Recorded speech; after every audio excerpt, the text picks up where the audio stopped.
Hey everyone, this is Carrie Stevens, and I am here to conquer the Shout It Out Loudcast.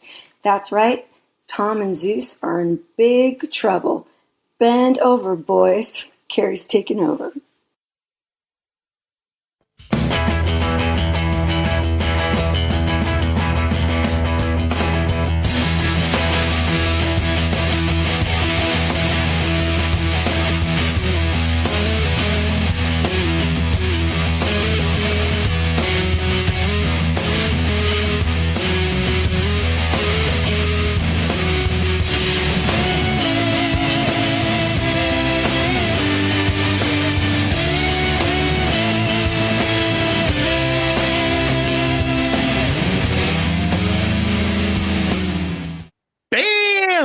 That's right, people.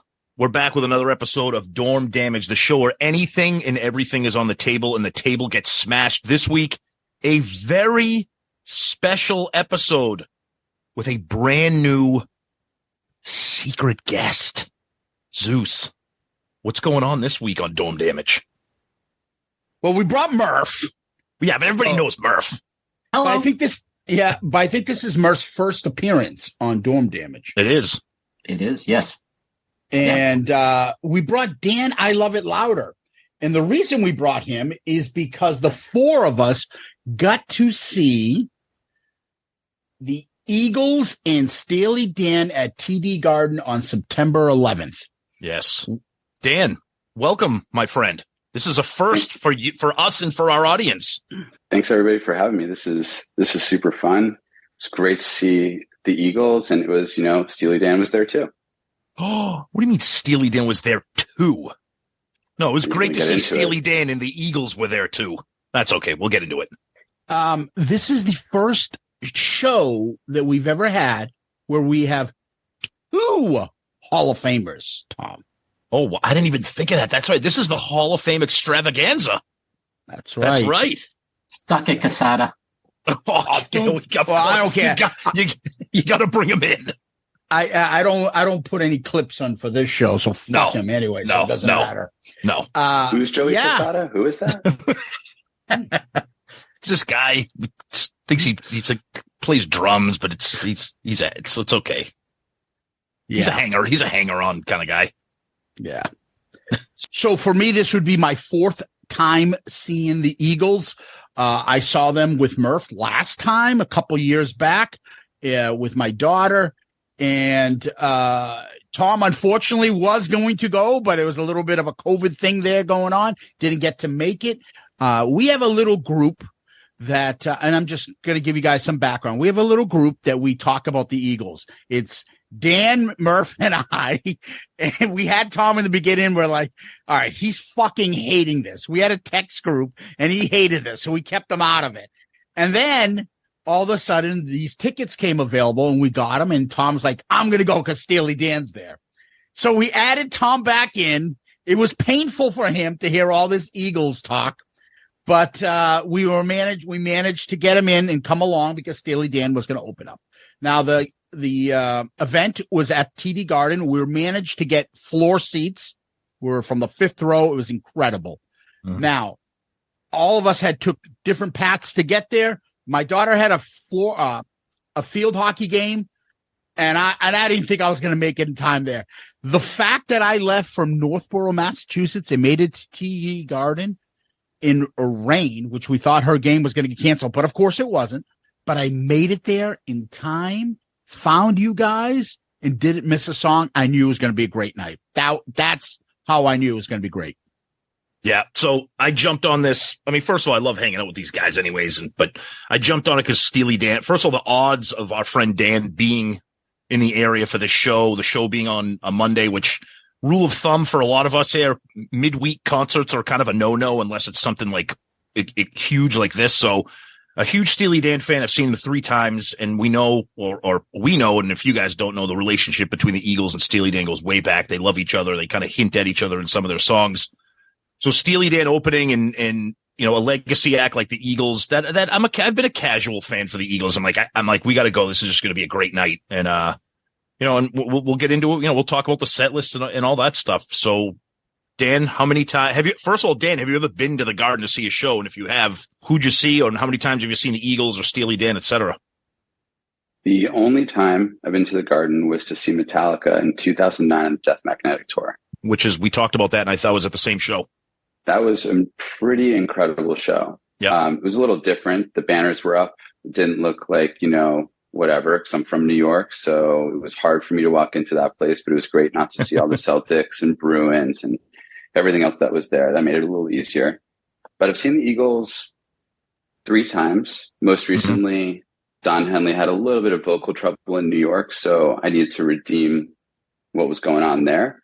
Yep. But honestly, and we'll get into this a little bit more, I'm so Team Felder that seeing Don Felder live, it's a little bit better than seeing the Eagles live. Ooh, there's a hot take right there. We'll get into that. Murph? So as Zeus mentioned, saw the Hotel California tour 2 years ago, which both of us agree is in the discussion for best concert we've ever been to. Yes. Played for 3+ hours, played all the hits and some deep cuts. So it was a massive bar that's already been set. But as you mentioned, Tom, just looking forward to the whole evening getting together. And of course, there's got to be stories that come out of it. We try to meet for dinner, ordering for our friend at a restaurant, telling the waitress, no, someone's really showing up. Ordering 3 meals for 2 people there, hoping Zeus gets there on time. And during the concert, it seemed like Noah and his ark was passing in the area because our phones were going off because of flooding in different parts of the area. So never a simple event and gathering. There's always stories that come out of it, but it was an incredible evening and looking forward to talking about it. Seeing Tom and Murph in the corner of that Italian restaurant, it was almost like The Godfather, but definitely nothing at all like The Godfather. Gabagool on every corner of the table, people yelling at them from all corners. It was pretty great. That was pretty good. But the thing that I'm the most excited about was this was just a little appetizer about what's going to happen in 3 months when the 4 of us are spending the weekend together for the Kiss extravaganza. I mean, the fact that we just spent a few hours together, we had this much fun of a time. It's going to be nuts. Going to be nuts, Zeus.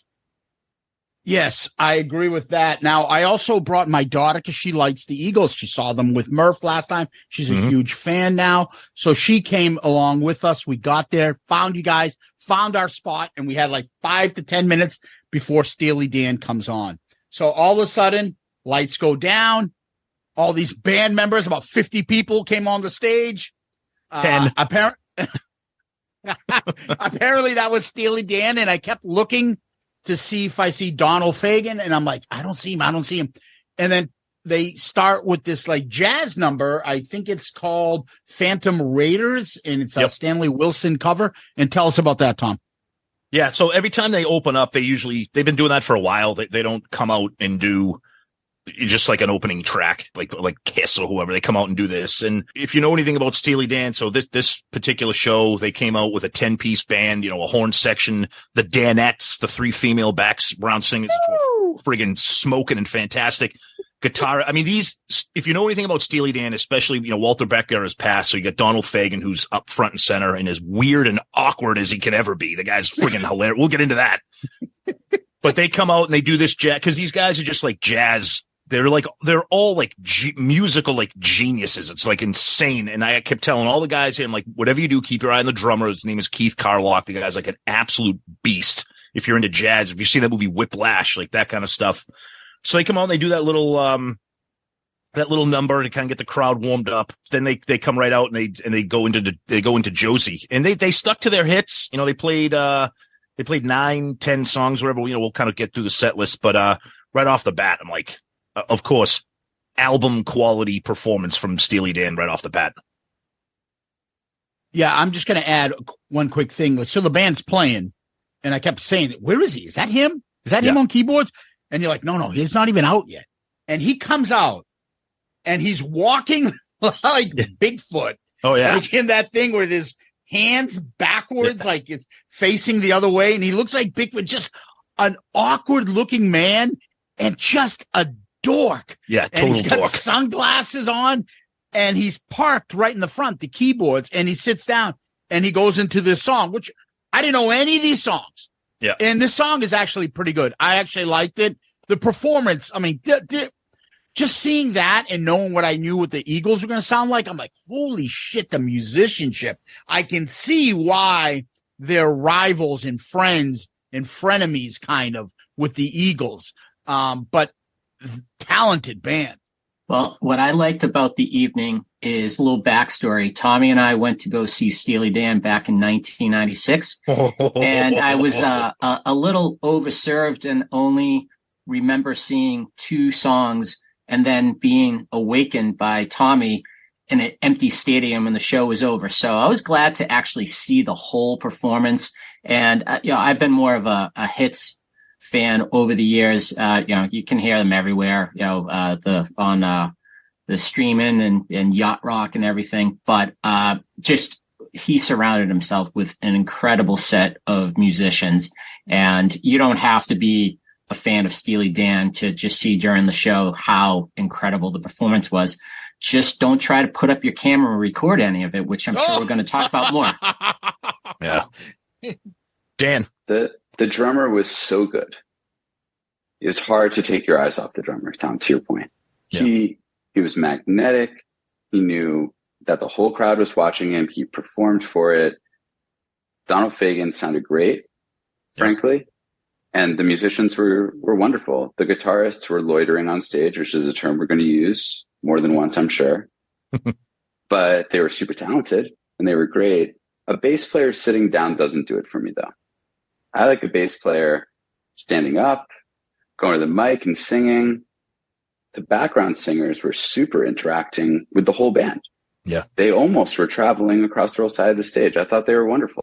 Yeah, not many times do you go to a concert and you see a trombone solo, a saxophone solo, and I thought I knew music until Donald Fagen pulled out the Squidward keyboard whistleblower instrument thing. I don't know what the fuck that thing is called. You hold it like a flute, but it's a keyboard. I called it the flute-tard. Yeah. I'm like, this thing is friggin', and that's the picture we've been sending back and forth to each other just to get a little chuckle out of each other. But serious jokes aside, just a magnificent performance. We'll just kind of blow through the set list real quick because I know we want to get into the Eagles. So they did Josie, Hey 19, Asia, Kid Charlemagne, Dirty Work. And Dirty Work, the Danettes sang it because that's a song that was not sung by Donald Fagen. And then Black Friday, Black Cow, Peg, My Old School, Reelin' in the Years, and they do a Joe Williams instrumental cover called A Man Ain't Supposed to Cry, and that's what they play out with. And then they combine that with just a magnificent, mind-blowing drum solo by Keith Carlock, and that was kind of the signal, and it was just kind of like drumsticks drop, bitches, I'm out, and it was just a friggin' killer way to just end that show, and everybody was just wanting for more. And the thing about a show like this, Steely Dan gets on right at 7:40. You could set your clocks with these two bands. This isn't Guns N' Roses and from the 90s or whatever, where you're like, when the fuck are these guys going to show up? So that was cool. You mean when we saw Guns N' Roses at the Garden and the concert didn't start till after midnight because Axl wanted to see the Raiders on Monday Night Football? That's right. Concert? Yeah. They literally took the stage at like 11:45 after the game. So the thing I would add is, I found all the people watching there, seeing all these older people. We were by far the youngest people there. And, that the Garden was packed. I've never seen an opening act so packed.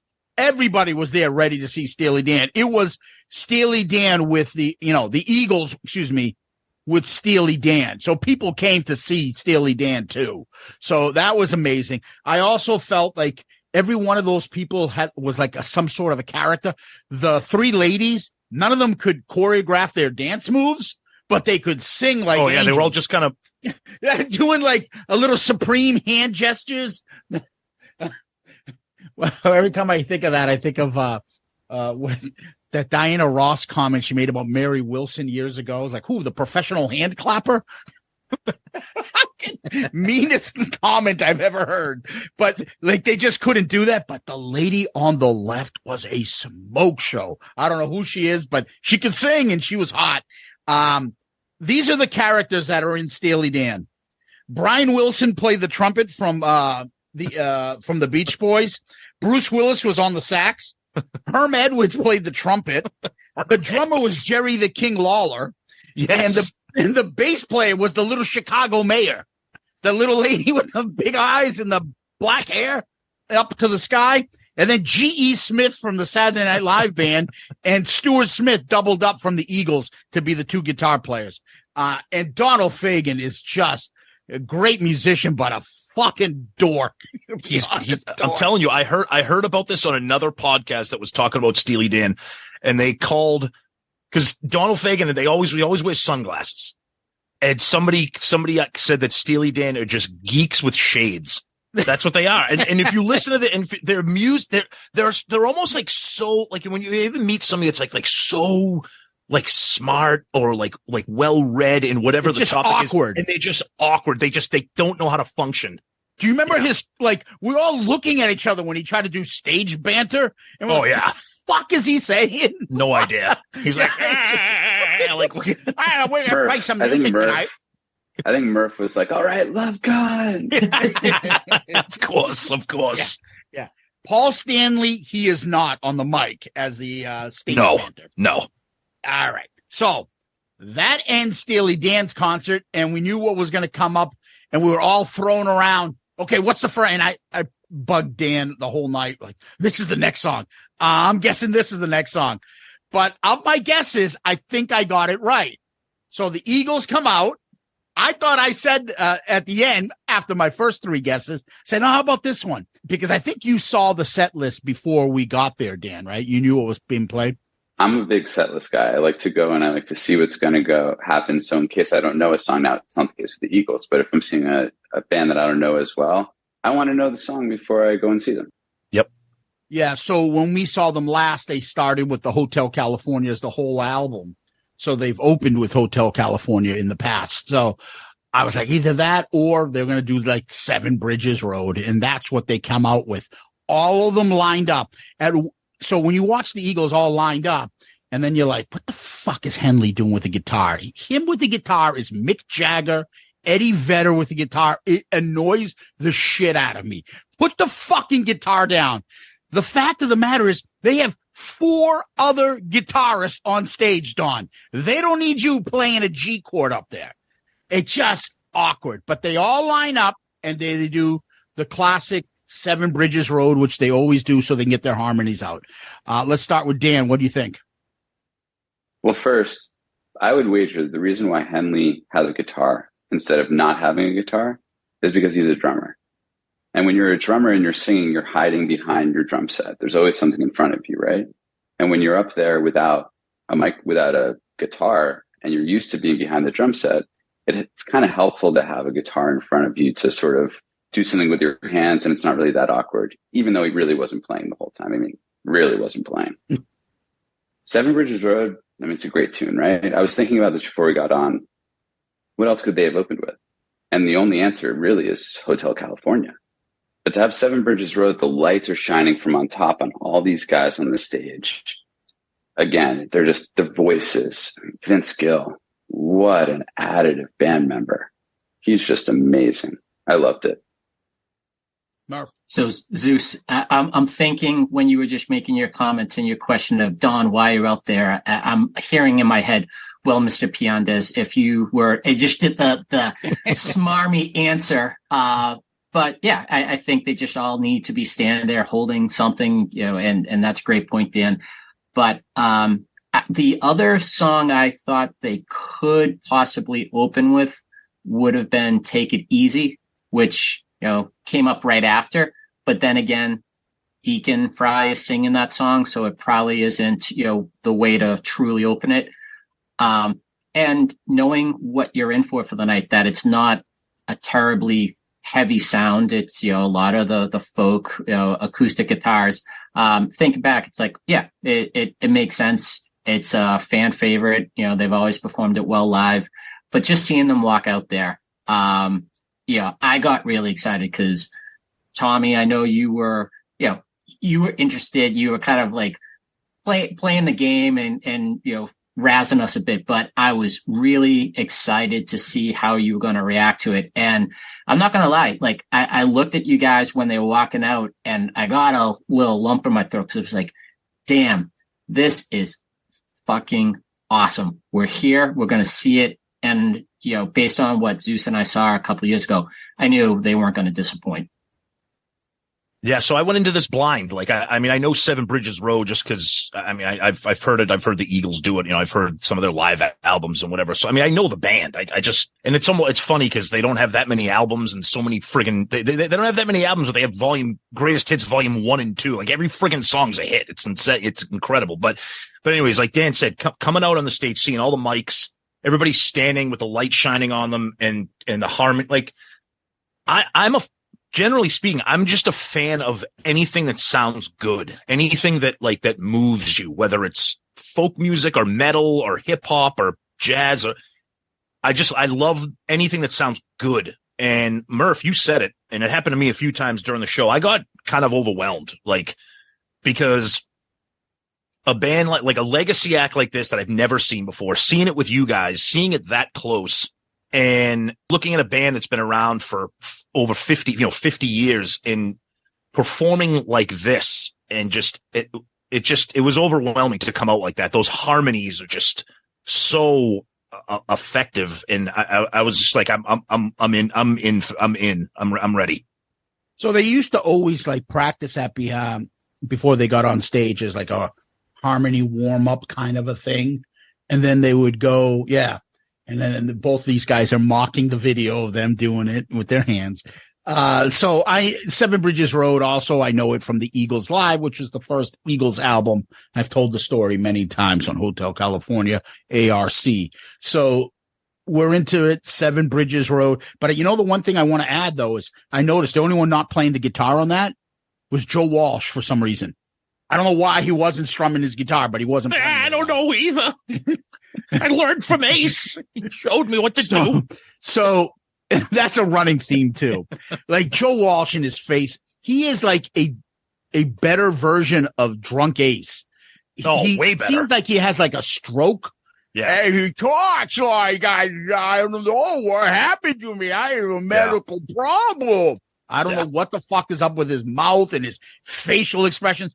But to compare him as a fucked up human being as he is to Ace performing live at this stage, it's fucking night and day. Joe Walsh is so competent, can sing, can play, and he's still fucked up. Nothing compared to what Ace is now. Have you guys ever heard Joe Walsh's most recent solo album, Analog Man? No. It's unbelievable. Really? I mean, the guy is super prolific. Who cares about what he looks like and how he acts? I mean, yeah. He can play. He can sing. He can do the whole thing with the crowd. He's incredible. He's nothing like Ace. Nothing like him except for some facial features. Yeah. And he looks like Shemp with blonde hair now. Oh, God, that hairdo, not a good look. All right. So we get into the classic, which is the first Eagles hit, and it's Take It Easy, and it's sung by Deacon Fry, which is amazing that I have to say who sings the song because there's so many singers on this stage, but it's Deacon Fry and he does Take It Easy. Dan. Does a great job. Doesn't sound anything like Glenn, but he carries himself sort of in a similar manner. Really great. And what a gig for him, right? I mean, just incredible. Plays his dad's Les Paul Jr., the black one that's so beautiful and pretty iconic, but everybody associates it with the Eagles. Joe Walsh, I think, played the first guitar solo, and then Stuart Smith played the second one. But when Joe Walsh plays the electric guitar, he is a completely different person than when he plays the acoustic guitar. Mm-hmm. Just completely different. He comes alive, and everybody sees it. And when he's playing the acoustic, I'm sure we're going to get into it. But again, seeing Stuart Smith up there is very different than seeing Don Felder up there. The interplay, the whole thing. And Timothy Schmidt, who we didn't really talk about yet, really shines on Take It Easy. He does a great job. Well, one thing I want to piggyback on what you're saying is, we had a running gag where I kept annoyingly screaming out, "Fake Felder!" He does look a little like Felder. He does play the guitars, switches to the double neck on Hotel, and it kind of does it, but he ain't Felder up there. Zeus, what about Henley trolling Felder the whole time, dressing like a frontiersman the way Felder dresses in all the concerts now? Yeah, he dressed like Felder. You're right. With the they look vest like they're about and to the get white on a shirt. wagon and go west. And the white hair now, and the black and vest and the white. Oh yeah. Murph. Solid performance. We saw the Deacon perform the song a couple of years ago with among the hits, and he is holding up the responsibilities that he was taking on, which are considerable. I mean, it's tough enough replacing Glenn, and then you're going to be compared to your father every time you go out there. He does a great job, and I think what I noticed more, just because we did have that closer view, that right now I think Deacon is trying visually to look like his dad circa 1977, 78.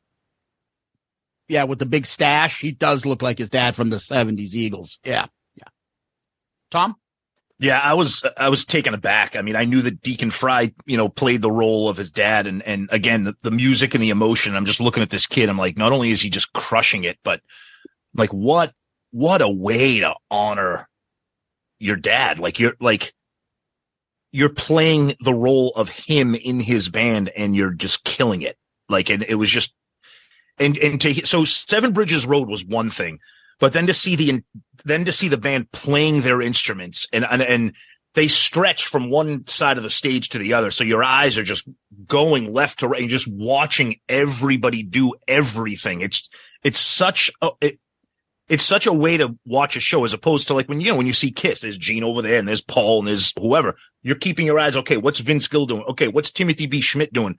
Other than looking like Ronnie James Dio in The Crypt Keeper, but it was just it was phenomenal. It was phenomenal.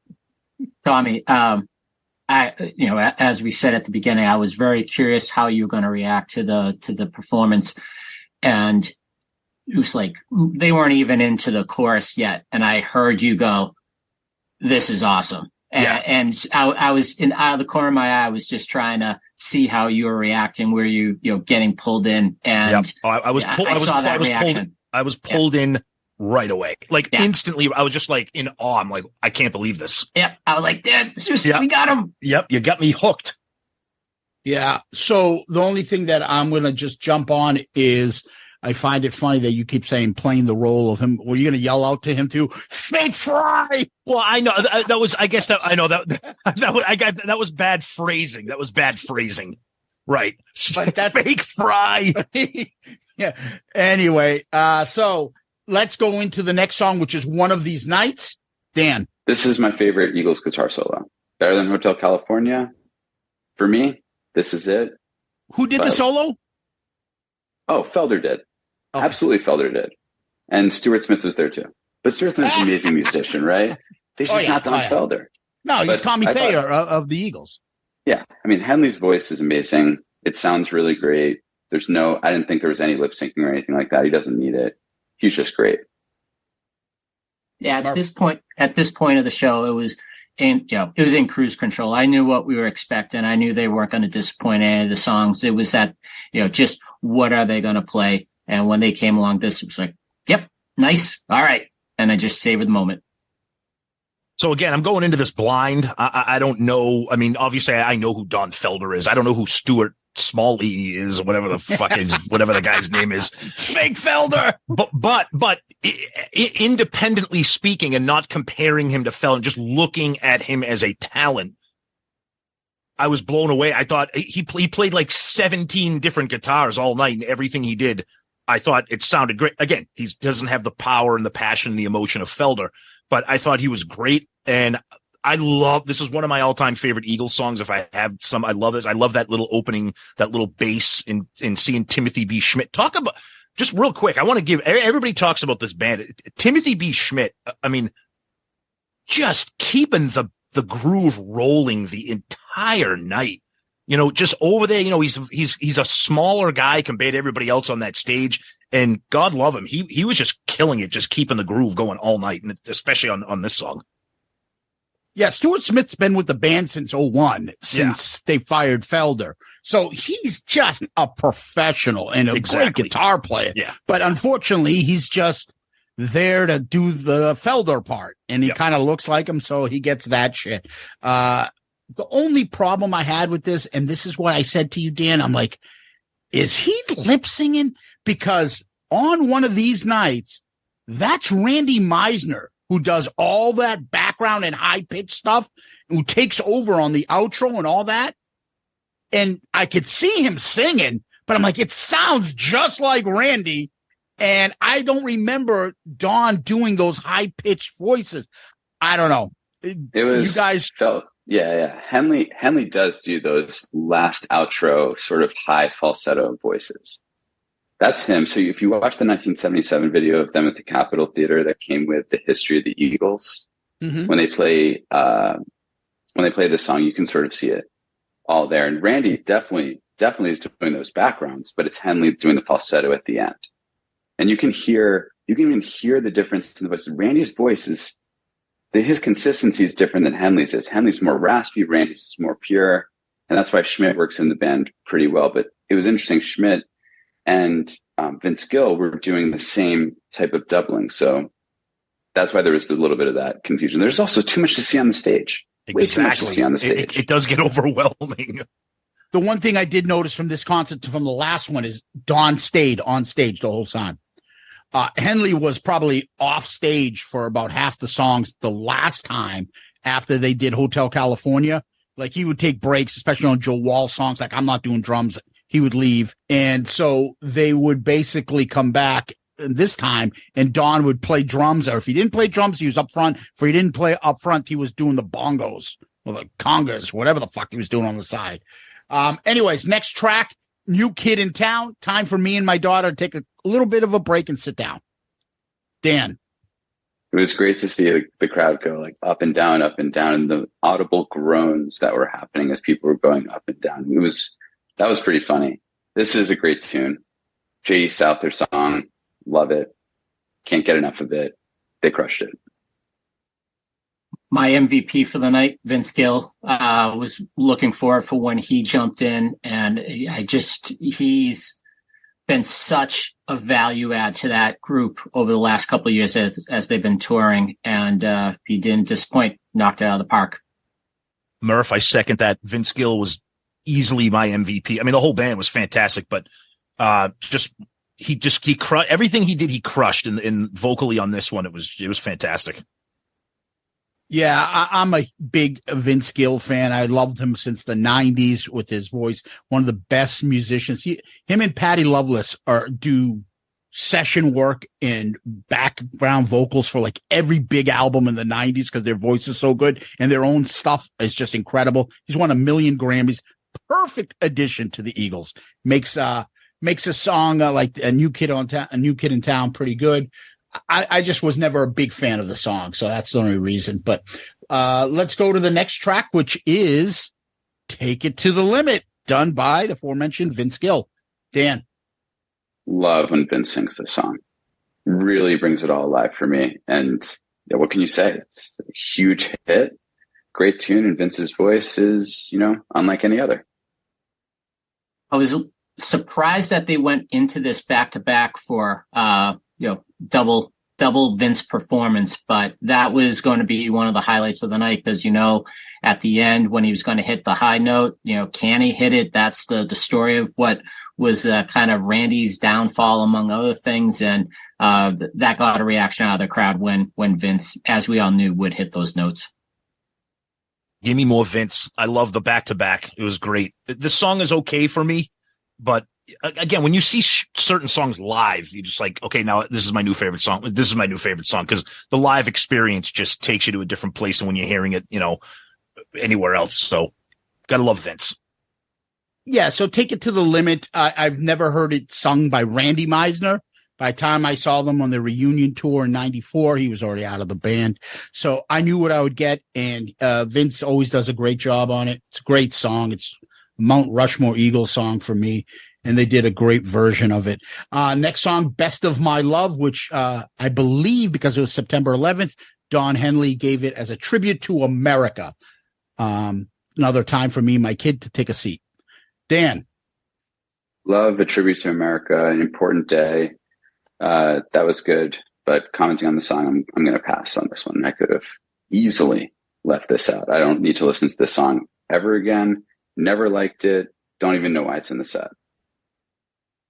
Good song. Never skip it if it comes up. But it was at that point that, we had just hit so many good songs. And this is it's a great song. It's not, New Kid in Town's a kind of more laid back and mellow, but that was the first time in the night where I feel like, the majority of the people were sitting down, catching their breath. And it just seemed like there was a little shift in the air at that song. Sounded great, but agree, Dan, that it was, not something that was knocking it out of the park from reaction wise.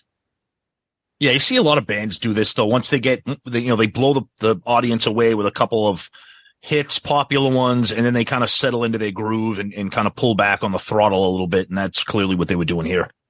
What's funny is that's their first number one song. And everybody sits down. That's how many fucking hits these guys got. Oh, it's a number one song. Let's just sit down. Like everybody else would be like, let's put this at the encore. They're like, let's throw this in and take a break. Then they go into something that I'm like, what the fuck is this? That we all were like, what the fuck is this? They didn't play this song this way 2 years ago. And that was Witchy Woman, a funky, spooky background with all sorts of shit in the background. Dan, what'd you think? I love when they let loose. When the Eagles let loose and do something that's different than what they've done on record, that's when the band really shines. In the 70s, you see it in the videos when Walsh and Felder do something different. Everybody reacts differently. And this one, it started with a boogie. Zeus and I were like, is this Dirty Laundry? Yeah, what are they going into? Yep.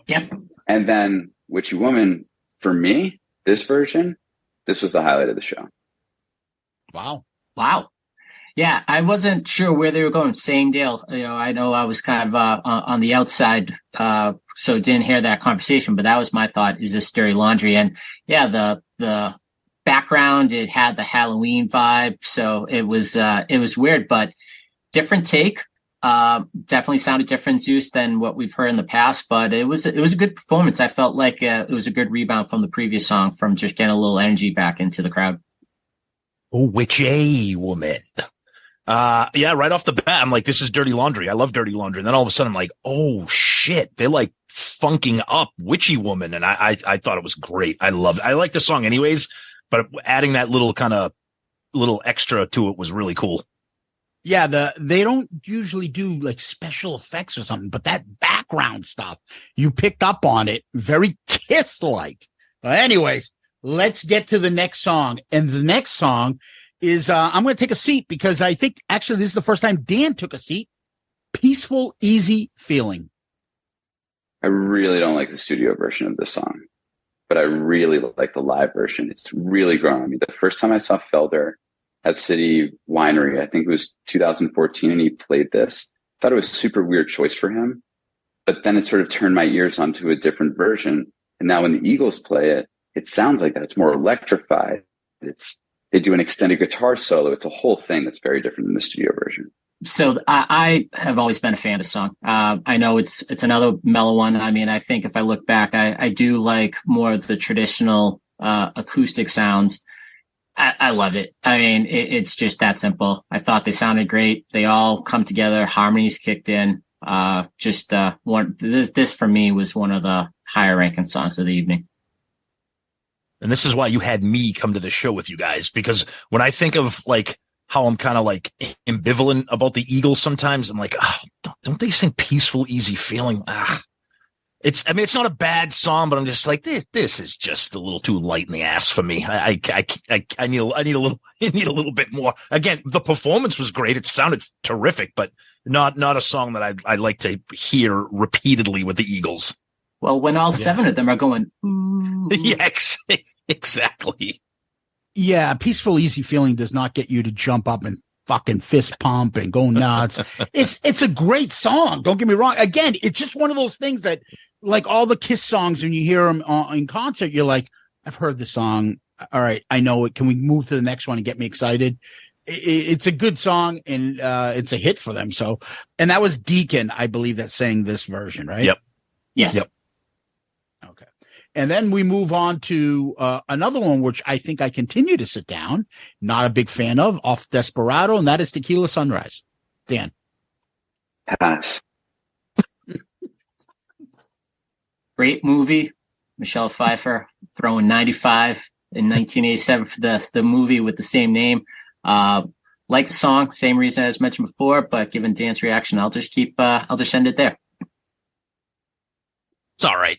I mean, again, right now I am buying stock in the Eagles right now. I'm in. I mean, they could do anything right now, and I'm going to be like, this is fucking incredible. Now, ask me to put on this song while I'm sitting around my living room, I would probably not do it. But again, the live atmosphere, I'm just like, okay, I like it. Again, these are all good songs. Yes. But when I feel like, and I know the other two because they are more familiar with the material, they could have done a million songs and you'd be more excited to hear them. Not that Tequila Sunrise is like some overdone thing. It's just that they have so many other great songs, but they always have to play this song because it was kind of a hit for them and they throw it in. All right, let's go to the next song. And finally, Joe Walsh takes the mic and they do a fucking ripping version of In the City. God damn it. I love this song and it just keeps growing on me more and more. And it's off one of my favorite Eagles albums, The Long Run. Dan. Song never gets old. It's a super simple song, super simple arrangement, but Walsh is just, everybody looks at him. Everybody wants to see him play. Everybody wants to see him move around and do everything he does. He's just amazing. I wish I could say I like this song. Walsh's catalog, I've just never been able to buy into it. So for me, unfortunately, his songs are going to rank at the bottom for the night for me. So this was a pass. Here's what's happening with Murph as he ages. He's afraid of electric guitars. That's what's happening to Murph. It's got to be. He can't listen to loud music. I love when the Eagles rock out. And I love Joe Walsh. I think he's a super awesome friggin' guitarist, sometimes underrated in certain circles. The songs for the Eagles is like a heavy song, and you could feel the infusion of energy in the crowd when this song came on after a couple of kind of, mellow kind of tunes, which obviously the Eagles are mellow, but I thought this was great. Tom, you hit the nail on the head. Do you see how much the crowd just got up when this came on and Joe Walsh started singing? Yep. The energy he brought to it. Wow. And you're right. It's a simple Kiss type song, rock. It reminds you of the Gene Sum with the crunch, just like, and then just his vocals. Cause I'm like, how's he going to sound? Cause he looks all cracked out. His voice and his mouth is going one way, his eyes the other, his hair's another way flat. But even just the simple part of the song that you guys all know, no one's there to catch you when you fall. And he carries that note. Could you imagine Ace singing this? No. Period. No one's there to catch you when you fall. Oh my God. But he, you almost expect him to fuck this up, but he doesn't. He's fucking right on point. Just a professional when it comes to performing. A professional, and he is a fuck up, but he's a professional on there.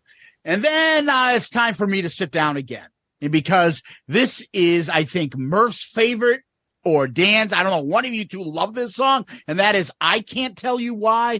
Finally, sung by Timothy B. Schmidt, his first time around.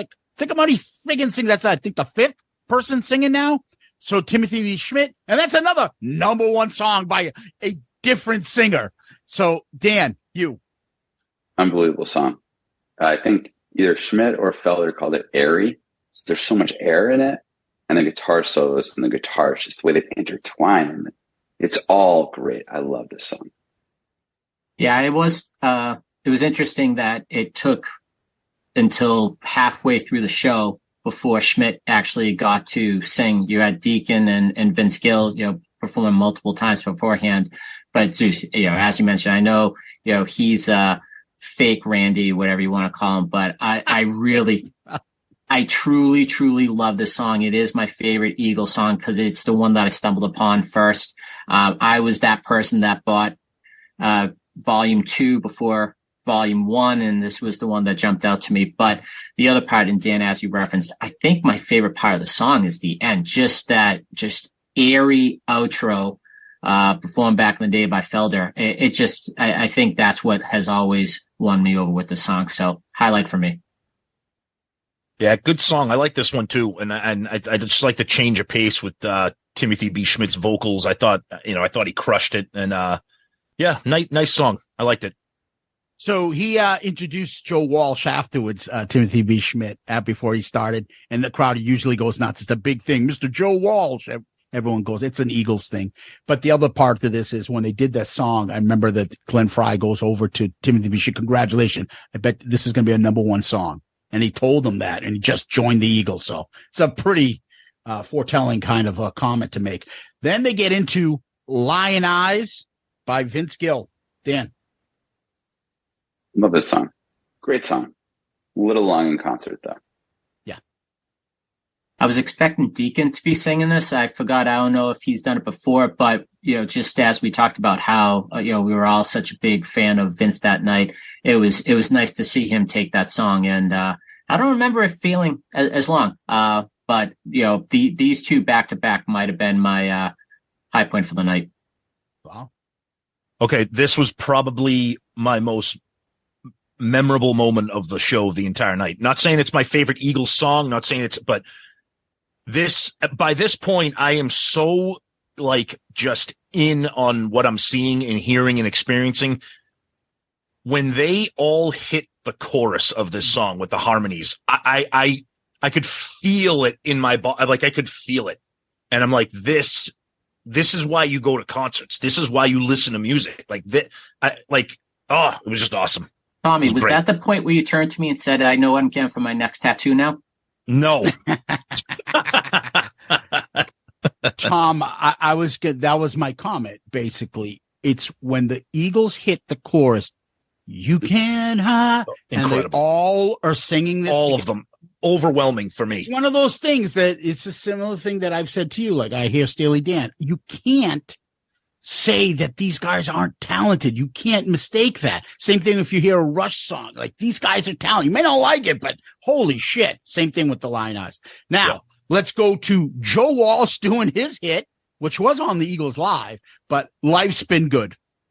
Now we're talking long. It's a good song, but it's a little bit long in the tooth. They cut it a lot, but it was still really long. I think this is the point in the show where he went over to Vince Gill and they were doing some repeating guitar lines together. That to me was a super highlight because Vince Gill can rip, but he's not really able to rip in the Eagles, right? Right. But he might be the best guitar player on the stage. Yeah, he's a session guitar player. Yeah, man, is he special? And the highlight of the song was seeing that interplay for me. Pass. Electric guitar. That would be Murph's haunted house. Oh my God! All these guitars are plugged in. I can't sleep. It's. Oh my God! There's an amplifier.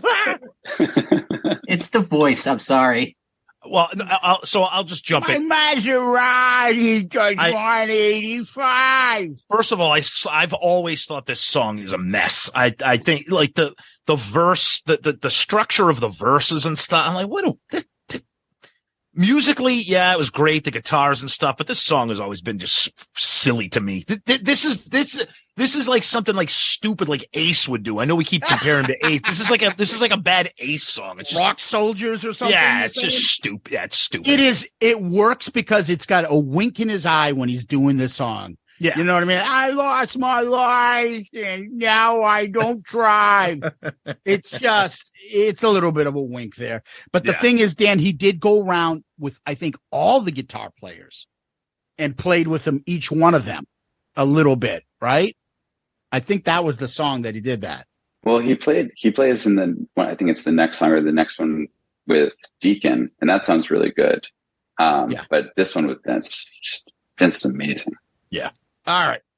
Now we get into what could be my favorite Eagles song of all fucking time. Already Gone. Yeah, agreed. This is a great tune. Again, Deacon with the black Les Paul, looks like Glenn, and just crushes. They really ripped it. It's a wonderful version. Yeah, I think it actually was the best sounding song of the night. The crowd really got into it. It's got a different energy. And to your point, Dan, I think it was this song where Joe Walsh was in front of us for the night. And, my comments about his songs and singing, he is an incredible player. He is so good. And, we were able to just see it up close. I mean, he is nimble, the dexterity, just unbelievable performance by him, particularly on the song. I think I was paying a little more attention, but all night, every one of them just were solid performances. Love this song. This is one of the songs I've always really liked about the Eagles, and they didn't disappoint. Crushed it live. Again, the harmonies are just mind blowing.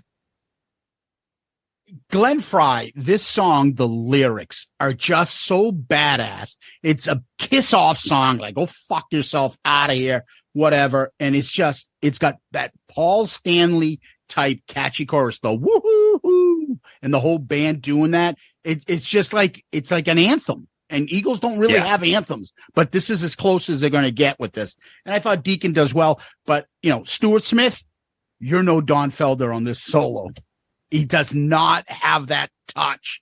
Yep. And it's still good, but it's just, doesn't give you the chills when I see the YouTube videos of it. Next, Don Henley did one of my favorite songs, Boys of Summer. The only thing I just want to add is there's this thing that I think I call like the Henley move. And that's when he goes into that falsetto where he just raises his voice. And he does it on this song just as much of anything that is ever out there.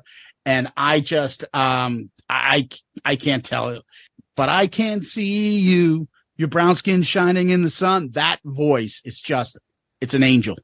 That's all I'm going to say. Love this song. Pass on it live.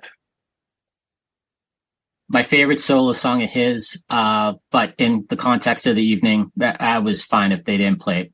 I'll be honest with you. I don't want to hear any solo material when I see the Eagles. I want to hear Eagles songs. Yeah, but it's all been incorporated. No, I know. I'm just saying.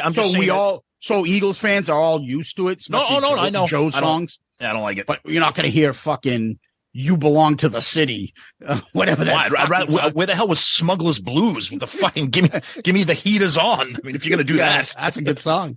All right, so next song they go to is Funk 49. Easily, I could pass on this. I've heard this enough times. I'm not a big fan of the song, but it's a showcase for Joe Walsh to do some guitar. Yeah, it's great. Joe Walsh, Funk 49. Can't miss it, but I'm not sure in the context of this, it really worked very well. Yeah, I agree. It was nice to see them play it, but could have been fine without it. I've always liked this song. I thought it was cool. I felt like it went on a little long, but I was like, it's cool. Good, nice guitar showcase song, but yeah, it's okay. All right, we're winding down. Next song, a song that from Hotel California, legendary. A lot of good guitar in it. Joe Walsh, fucking killing it, but it's Life in the Fast Lane. Yeah, great tune. Love it. Love Walsh here. Love that riff. It's wonderful. Can't say enough about it. Yeah, this was probably his strongest performance of the night, that even though Don's singing, it seemed like a lot of the attention was on Joe, and rightfully so. One of the best Eagles songs for a reason. Love it. They crushed it with the performance, no doubt. Yeah, Walsh's guitar and the fucking lyrics off the charts. Now another Mount Rushmore song, the last song before the encores, and Vince sings this version instead of Glenn, obviously, and that's Heartache Tonight. Great song. Tommy, you get a little bit of that extra drive guitar here, a little bit of blues, a little bit of R&B. It's like a classic Detroit song. I think it's great. No, it's Glenn's song. I'm sure Deacon would have been fine performing it, but once again, Vince taking the reins on this one. I was really happy to see them close out the original part of the set with him singing. Vince just doubling down on the MVP of the night with this. Amazing. Again, up for my favorite Eagles song of all time. Loved it. Great hearing it. Now they leave, come back, encore. Rocky Mountain Way. Rocky Mountain Way. But he does bring out the talk box, which I fucking love. Awesome. Yeah, Dan? I left. I didn't see any of the encores. Yeah, you had to go. Because I realized why, even though I did have to go, but I do realize why. I'm protesting because Felder's not in the band. Because they end with the ultimate Felder song, and I don't really care about hearing Rocky Mountain Way, 'cause I've heard it a million times. Desperado, all I hear about is Nosferatu in my head. And all I want to do is see Felder and Walsh rip that solo, and I didn't get it. Does this mean you're going to leave us now, Dan? I definitely could. Yeah, maybe I should actually leave now. Guys, it's been a pleasure. Cheers. Dan, you're the man. Love you, buddy. Love you, man. Dan, before you quickly leave, give us your quick 3 songs that you think were your favorite. Witchy Woman, One of These Nights, and I thought In the City was amazing and surprising how good it was live, actually. Nice. Dan, right, thank you, Brody. All right, Dan. Enjoy the rest of the concert. All right. Bye. It's funny. We lost Dan at this time. We're losing him now. Rocky Mountain Way, Murph. You know, it could be said that Walsh is in everyday life and throughout the entire concert was using the talk box. He actually sounded better with the talk box than. What are you talking about, Murph? Yeah. I know this was where he got a lot of attention on the last time we saw them. So this was going to be a long focus on him. As I said, I could have done without it, but I know that the crowd totally eats it up, and they certainly did that night as well. Yeah, a cool showcase for the guitar work, and of course the crowd loves Joe Walsh. I mean, I do like this song, so this was kind of cool. This is cool. Yeah, and his vocals on this, it's just unique. Yeah, so it works. Yeah. Something's going on. It's like mouth is moving all over the fucking place. The talk box going at the end and the solo. Fucking amazing. Yeah. And we didn't even talk about this. How about all the fucking slide work that he's doing between the slide guitar that he's doing and the talk box and the regular solos? Unbelievable. One of the best guitarist performances I've ever seen. Yeah, it was fucking good. Amazing. Yep. All right. Let's go to the next song, and that is Don Henley coming to the forefront, singing Desperado. And I'll be honest, gave me kind of a chills because everything, the lights go down, the light camera, the cell phone lights go up, and it's just him. And he's really what the only original Eagle left, and he's singing Desperado to us for the last time. I've always loved this song. And I wish I could say that I appreciated it and savored it that night. And I know we haven't talked about it, but I was right on the end of the row.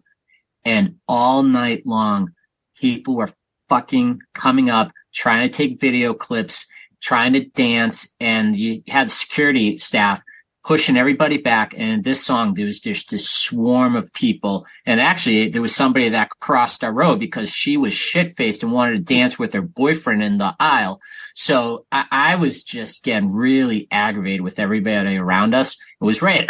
I wanted to go up to the staff like, I'll punch him if you want. Like, it was just that. Yeah, Murph. But I wish seriously, I wish I was able to savor it, but at that particular point in the evening, there was just too many distractions going on, and maybe Dan was onto something with taking off a song earlier. All I could think of is just Seinfeld. If every time I hear this, that's all I can think of is that episode. This song is it's a nice ballad, but at this point, I'm like, come on, man. It's like when Kiss plays Beth in the encore. I'm like, fucking kill me. Yeah, Desperado is, you can tell it's brilliance, but I've heard it enough times. And, but I did get a little bit of, the chills and stuff because I know it's the last time he's playing it at the Garden. Yep. And there he is in front. It's him after all these years when he started out. Here he is singing to this crowd. Well, Then we get to the last track. And as you might imagine, it's obviously Hotel California. What I like is this is the only time and the second time because like Which a Woman is all of a sudden you get the background images on the screen on the behind, and it's the hotel and the spooky shit in the background. And they finished with Hotel California. Murph. We knew it was coming. It sounded great. It was awesome to see that backdrop. Once again, we were just, it was a blessing and a curse. We had incredible seats, so everybody was pushing up at the end. But I did take a moment to say, okay, this is the last time you're seeing them. They are a band that I've always liked. I would say at this point I love. And just if you had told me 3 years ago, you're going to see them twice in the next few years live, and they're going to sound unbelievable, I would have no. So it was just a great way to wrap it up. And, they sounded great all night, and they wrapped it up with, just a solid performance. And then, the solos at the end, Joe and Stuart, just, you would have thought it was 77. I mean, I love the song. I love the solo and everything. It's a classic. It's their, Stairway to Heaven, especially in terms of guitar solos. But maybe this is because I'm not the diehard that you guys are. I thought this entire encore was really kind of lackluster for me. I thought the show itself was fucking spectacular. Like this is arguably, and we'll get into this. I'll just say it now. Arguably one of the best concerts I've ever seen in my entire life. And I've seen a million concerts in the last 35 years of my life. I really thought this entire 3-song encore was kind of a dud. I thought Rocky Mountain Way was a little bit long and plodding. I thought Desperado, I get it, was a snoozer. And I thought this version of Hotel California, it's almost like they were like, yeah, we got to get out of here. I don't know. I would have, I know why they played it. Yeah. But if they really wanted to end it on a high note with the energy, Heartache Tonight would have been the very last song. Totally agree with you, Murph. I think that's the problem. As great and legendary as Hotel California is, it's a mellow song. It's a subdued song. And I feel like as we walked out, I was like, like we give shit to Kiss for playing the same stuff, but they end on Rock and Roll All Night. Everybody's fucking invigorated and fired up and emotional and jacked up. And I just feel like this was like, okay, that was great. Have a good night, everybody. All right. So the thing that I will add is the fact of the matter is the solos, although they're great, it ain't Felder and Walsh going back and forth to get everybody off their seat and going nuts. You're right. I think that would have a completely different energy. What I would do, Hotel California would be the first encore. Yep. Yeah, you said that. It should be the first encore. Totally agree. Yep. Where you can, like, the lights are out again, and all of a sudden they come back, and you would hear that. The crowd would just fucking flip out and get off. They used to open with it way back. Yeah. So, but if they do that as the first encore, it would really work. Now, the second song would have been something like Already Gone or The Long Run. Yep. And then they would end with Heartache Tonight, because that gets the crowd wicked into it. Yeah. So those are the two things. I like the performance. I've heard Hotel California before. I think it's great. It just, to me, it's a shame because Felder's alive and he should be in there playing it, but whatever. Regardless, I thought the concert overall was another one of my top 5 easy concerts I've ever been to. Being with you guys makes it even better. Being there with my kid makes it even better. I said to her too, as a joke, I'm like, you realize you've seen the Eagles twice? Do you know, how when you have grandkids, you're going to say, I saw the Eagles twice. Grandkids are going to be like, how the fuck was that possible? What were you, 10? Exactly. She's going to be like, yes. Yeah. And the other thing is the reviews that we read and everywhere I looked online afterwards, all fucking saying why are they quitting? They're still on top of their game. This is amazing. They're playing as good as ever. And the other thing is, I know it's maybe it's I'm overreacting, but the enjoyment that the crowd got from watching this, I can't measure it, but it's probably the best I've ever seen anybody like a crowd enjoy anything I've ever seen, especially at the Garden. They fucking loved this, ate it up. Everybody was so into it. It was like such a happy feeling up until the part, if you ever try to take a video and the ushers would scream at you like, no cameras, no videos. Yeah. Like, what the fuck am I? They had people assigned to just monitor. And I'm wondering, I was talking about this at work with some friends. We've seen tons of shows. We video all the time. I'm wondering if because we're floor seats, fifth row, if the rules are a little bit different because they know how high quality our videos would be, that they don't want that. They don't give a shit if you take a video from the 200, 300 section or whatever. They don't give a shit. But fifth row is almost like pro level videos. And they're like, because they had guys like literally dressed in black, like Gestapo people, like ready to put your camera down, ready to confiscate phones, ready to take phones. You're going to leave if we say something to you again. You're like, you can take a picture, but they don't want videos. Yep. Very weird. Yeah. But overall, again, one of my favorite concerts I've ever been to. I would probably say that the first one I saw with Murph is probably my favorite. Yep. And that's because they played 30 fucking songs and they played Hotel California all the way through, which is probably one of my favorite albums of all time. So that might be, but I enjoyed the fact that I got to see Steely Dan for the first time and hear something different. I had a great time. I loved it. It's one of the best concerts I've ever been to. So I'll pass it off to you, Murph. Incredible night. Steely Dan was, to have the opening act perform to a packed house. I mean, that just tells you the musicianship that was performing that night. The quality was unbelievable. Talking earlier with Tommy about how, they don't use backing tracks because they just make sure that they lean on each other, and it's the sum of its parts was just, one of those examples. They just all make each other better. The only downside to the night, and Henley referenced it early when he first spoke to the crowd. Thank you for coming out on a school night. We're of that age too. I was fucking just in a funk at work the rest of the week, and I had to take Friday off because I just couldn't get my body back on track after going to a concert on a Monday night. Old man. It affected you all the way to Friday. Wow. Yeah. And by the way, I parked in the Garden. That's another thing that I would say, like, how did I get so lucky? I got out of there. I flew out of there. I didn't stop. I got out of there within, I was home within 40 minutes. Yeah. From the Garden. That, you know how it is if you go to the Garden.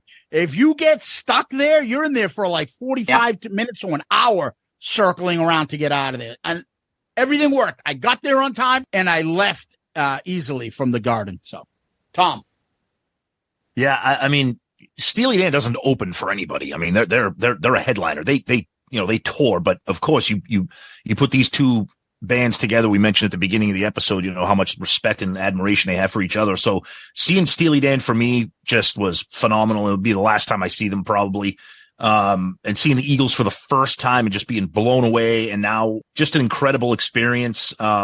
Seeing, like I said, just one of the all-time great American bands. And you're right. Why are they stopping? These guys are not limping to the finish line here. They are not limping to the finish line.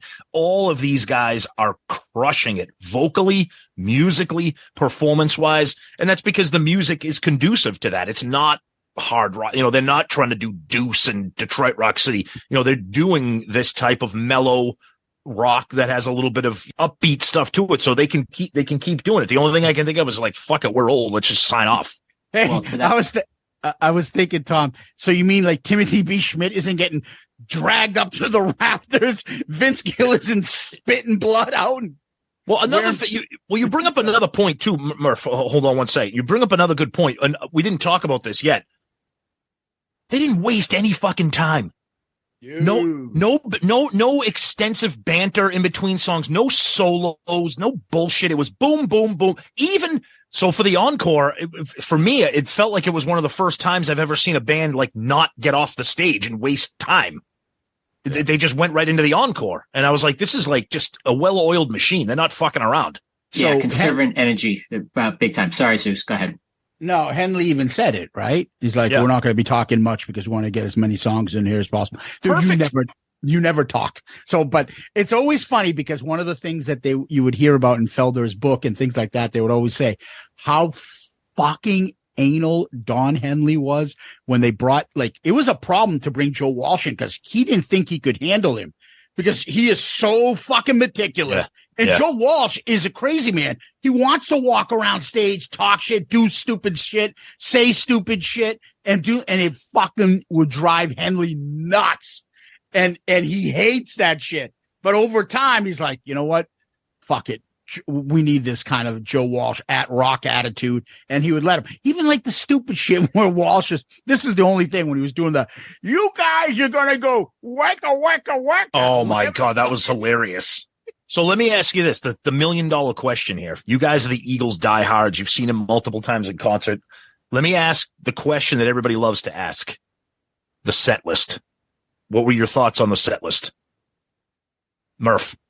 90% of it, I was fine. I think even among, they have so many hits, that, I know you've talked about the deep cuts and, they're never going to do that, but something like Victim of Love, that was one that I would have liked to have seen in there.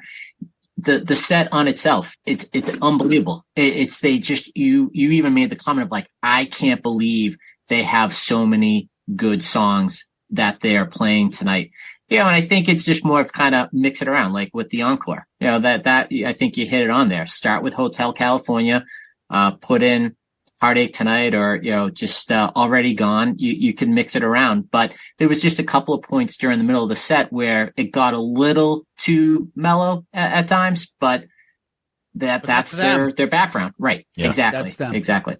All right. So I look at that set list and I will say to you, point out the Say Yeah in that set list. That's exactly the segue I was going to get into. There is none. You exactly. Can't. Yep. All I would say is like, I have more favorite songs than what's in there. There's not one unpopular song in there. Yep. There's nothing he's shoving down our throat. For me, I would always have the Long Run in there because of the slide. Yes. It's one of my favorate songs. I like that song too. The guitar is amazing. But there's nothing in here that I could say, that I would say has to be in there. I would say I'd prefer it to be in there. Right. So I would want Old 55, The Long Run, things like that. But I would take A Good Day in Hell and other songs too that they would never really play. They've only played once or twice. So it's kind of I don't know. There's nothing there that I can really complain about. So it's the last tour. They have to play these songs. I think Tommy summed it up best actually earlier. Just take out the solo stuff and put in those other hits. But those solo things have been in the Eagles set list since the 70s. All those Joe Walsh songs. He's incorporated that with them.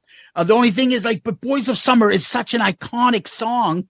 And when maybe Don Henley's hanging it up. So maybe people want to hear that. I don't know. I guess you could say I would take out Funk 49 and maybe Boys of Summer. If you had to take out something, and I don't want to hear Tequila Sunrise.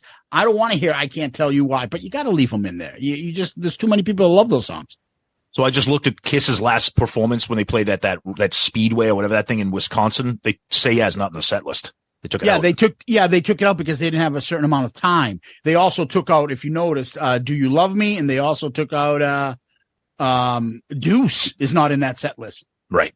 Yeah. So Deuce, think about that. Yeah. They just had to shorten the set list. That's not what's coming up. Believe me. We're all holding our breath. Well, me and you aren't holding our breath, but I think everybody's like, oh, when they come and when they do the last U.S. tour, they're going to mix it up. No, they're not. Yeah. Ace is going to come out. They're going to play I Stole Your Love. Sure they are. The last thing, guys, each of you, your favorite 3 songs? Murph? So for me, I would say it's probably going to be Vince Gill Heavy. Take It to the Limit. I Can't Tell You Why. Lion Eyes. For me, Heartache Tonight, Lion Eyes. Probably Witchy Woman, just because the version was fucking phenomenal. Okay, for me, it's not my favorite songs or anything, but Witchy Woman, I don't even like that song. It was just fucking different. Yeah, it was great. It was great. That was great. I can tell you, In the City for me was the other one. And then, although it may not be the best version of it, I loved Heartache Tonight just because I knew it was the last song before the encore and they were all up front. And it's such a sing-along kind of a song. So I would say those three. Awesome. Awesome concert. Longer, probably the longest Dorm Damage episode we've ever done. It's okay. So well worth it. And when we do get to go to concerts together, we will be talking about them. So we want to thank Dan, I Love It Louder, Murph, Tom. Thank you guys for listening as well. Thank you, guys. Good seeing you. Always a good hang. Love the show. You dragged me into the Eagles. Now I'm an Eagle tard. Thanks. Till next time. Peace out, Girl Scout.